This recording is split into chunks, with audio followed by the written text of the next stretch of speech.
वंदे मातरम।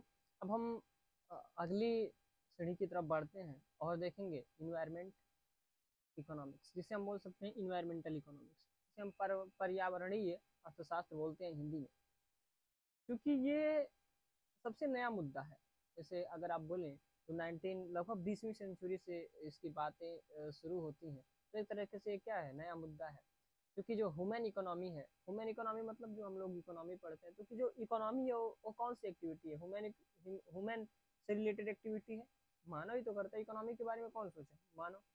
तो इसीलिए human economy से ये किस प्रकार से रिलेटेड है, इसीलिए तो देखिए एक है इन्वायरमेंटल और दूसरा इकोनॉमिक्स, अर्थात इन्वायरमेंटल अर्थात पर्यावरण और उसके साथ साथ इकोनॉमिक्स को जोड़ा गया है, तब जाके पर्यावरणीय अर्थशास्त्र का पूरा नाम हमें मिलता है। क्योंकि अगर हम देखें तो पर्यावरणीय अर्थशास्त्र कई जगह पे पढ़ाया जाता है। जैसे मान लीजिए कि इकोलॉजी है एक, आप देखेंगे आगे इकोलॉजिकल इकोनॉमिक्स में भी इसको पढ़ेंगे इकोलॉजी के रूप में। उसके अलावा हम सोशल साइंस में भी इसको पढ़ेंगे। उसके अलावा कई जगहों पे, जैसे मान लीजिए साइंस साइड में भी कई जगह पे मतलब इसका इस्तेमाल होता है, और कई जगह पे इसका प्रयोग हम देखेंगे इन्वायरमेंट, जैसे पारिस्थितिकी में इत्यादि। जैसे जो इन्वायरमेंटल है ना, उसको हम जो इकोलॉजी है उसको हम पारिस्थितिकी बोलते हैं, ठीक है। तो ये एक कॉन्सेप्ट है environmental economics, it is a branch of economics. ये एक प्रकार से इकोनॉमिक्स का ब्रांच है। और मुख्य रूप से अगर आप समझना है इन्वायरमेंटल इकोनॉमिक्स को, तो हमें 3-4 चीज़ों को समझना होगा। सबसे पहले क्या है, हम उसको देखते हैं।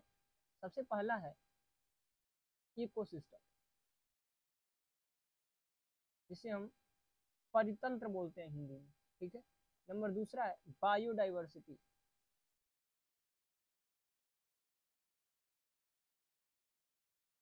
बायोडाइवर्सिटी। नंबर थर्ड क्या है, नंबर तीसरा क्या है, ये है इकोलॉजी।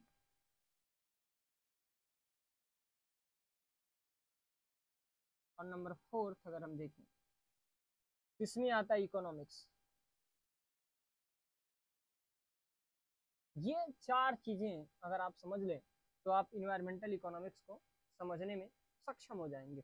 तो इकोसिस्टम क्या है, इकोसिस्टम को हम परितंत्र बोलते हैं। क्या बोलते हैं, परितंत्र, ठीक है। और ये जो नाम है ना इकोसिस्टम, तो चूंकि अब इसको पढ़ा क्यों रहे हैं, क्योंकि ये इन्हीं चारों से रिलेटेड इन्वायरमेंटल इकोनॉमिक्स, ठीक है। तो जो इकोसिस्टम है, इट इज ए सिस्टम, यह एक प्रकार की, चूंकि ये सिस्टम है तो इसलिए हम इसको सिस्टम अर्थात व्यवस्था बोलते हैं। इसका नाम जो दिया था इकोसिस्टम का, उसका नाम है आर्थर जॉर्ज टेंस्टे। 1935 में इन्होंने इसका नाम दिया था।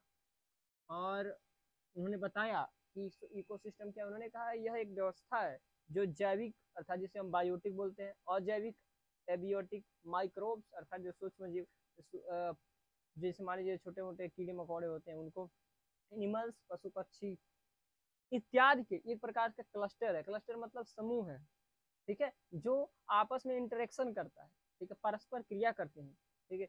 और यह एक जीव के तथा उसके चारों ओर होते हैं, अर्थात ये जो सारे क्लस्टर है वो किसी जीव के चारों ओर होते हैं, और ये आपस में क्या करते हैं, क्रिया, परस्पर क्रिया करते हैं। एक कॉम्प्लेक्स क्लस्टर है, अर्थात एक सबसे एक जटिल क्लस्टर है, समूह है, जो एक किसी जीव तथा उसके चारों ओर होता है, ठीक है। और ये आपस में परस्पर क्रिया करते हैं, और इनका उस क्रिया के द्वारा इनका विकास है, दैट इज इकोसिस्टम, ठीक है। आई होप आप लोग को समझ में आया है। नहीं अगर समझ में आया कोई चीज़ तो आप इसे दोबारा देखिए या फिर कमेंट करिए, ठीक है। उसके हिसाब से हम इसको बनाने का प्रयास करेंगे। उसके अलावा अगर देखेंगे बायोडाइवर्सिटी, बहुत ही इजी कॉन्सेप्ट है।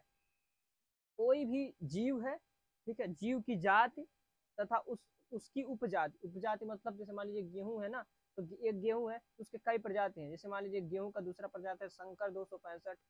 और फिर उसके अलावा कई कई कई गेहूं, कई किस्म के गेहूं आ रहे हैं, तो वो क्या है, वो इसकी गेहूं की उपजाति है, ठीक है, सब कास्ट जिसे बोलते हैं। तो किसी भी जीव की जाति तथा उपजाति का समूह ही बायोडाइवर्सिटी कहलाता है, अर्थात जैव विविधता कहलाता है, ठीक है। अब यहाँ से प्रॉब्लम आती है बायोडाइवर्सिटी एंड इकोसिस्टम की। तो जो बायोडाइवर्सिटी कहाँ होगा, जहाँ पे इकोसिस्टम मजबूत होगा। जहाँ भी इकोसिस्टम होगा अर्थात परितंत्र जहाँ भी अच्छा होगा, जहाँ पे बढ़िया जैविक तत्व अजैविक तत्व बढ़िया से इंटरेक्शन कर रहे होंगे, परस्पर क्रिया करके अपना विकास कर रहे होंगे, उस जगह पे आपको क्या मिलेगा? बायोडाइवर्सिटी, क्योंकि ये एक प्रकार का नेचुरल प्रक्रिया है। इकोसिस्टम मतलब क्या? नेचर।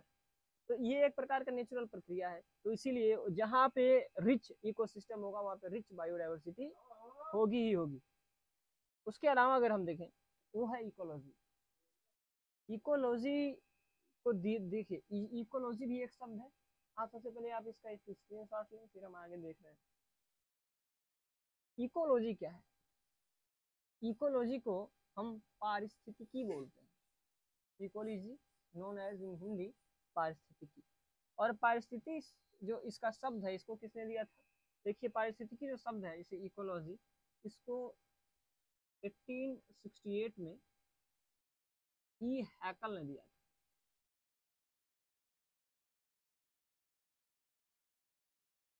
ई हैकल ने इसको दिया था 1868 में।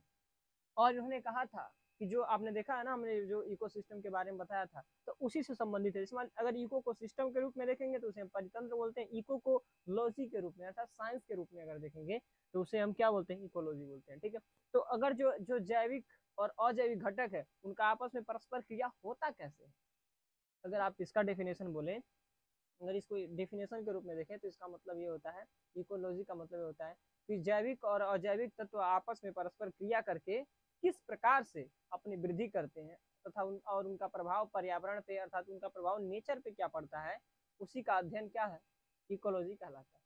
ठीक है, अब इकोलॉजी हमने देख लिया है, क्योंकि ये पूरी ब्रॉड कॉन्सेप्ट है, किसी जीव के बारे में। अर्थात ये क्या है? एक स्थान विशेष से संबंधित है। अर्थात कई जगह के जो इकोलॉजी है वो अलग प्रकार के हो सकते हैं, कई जगह के जो इकोसिस्टम है वो भी अलग प्रकार से हो सकते हैं। ठीक है, अब इकोलॉजी है, अब यहीं से एक चीज की शुरुआत होती है, वो है इन्वायरमेंट।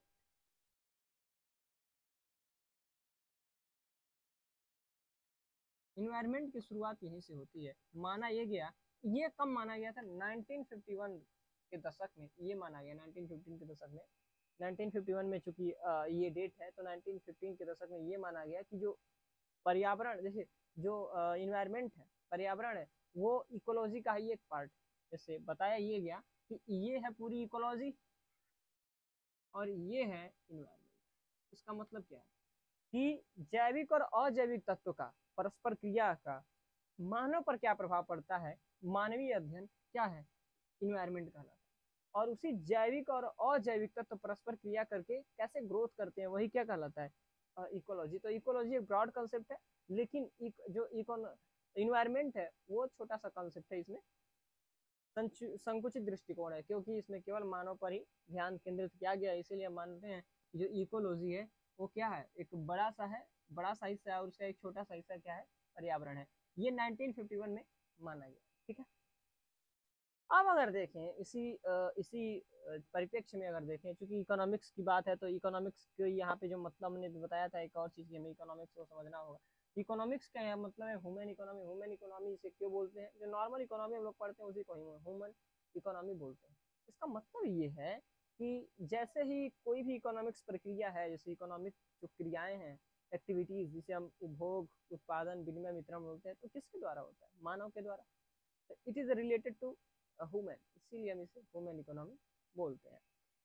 अब ह्यूमन इकोनॉमी हमने समझ लिया और इन्वायरमेंट समझ लिया, इकोलॉजी समझ लिया। तो चूंकि हमने बताया था कि इन्वायरमेंट को समझने के लिए इकोलॉजी समझना होगा, क्यों? क्योंकि इकोलॉजी और इन्वायरमेंट एक साथ है। अब हम इसके इतिहास को पढ़ेंगे। ठीक है, क्योंकि अब हम इसको नेक्स्ट भाग में देखते हैं और फिर इसके इतिहास को पढ़ते हैं, क्योंकि हम इसको छोटे छोटे वीडियो में बांट के बना रहे हैं ताकि आप लोगों को बोझ या बर्डन महसूस ना हो। आई होप आप लोग को समझ में आ रहा होगा। अगर आपको ये सारी चीज़ें समझ में आए तो आप इसको फॉरवर्ड करिए, सबके पास आप इसको भेजिए ताकि उनको भी सहायता मिलेगी और ये जो वीडियो है सबके पास पहुंचेगा। आज के लिए बस इतना ही। धन्यवाद।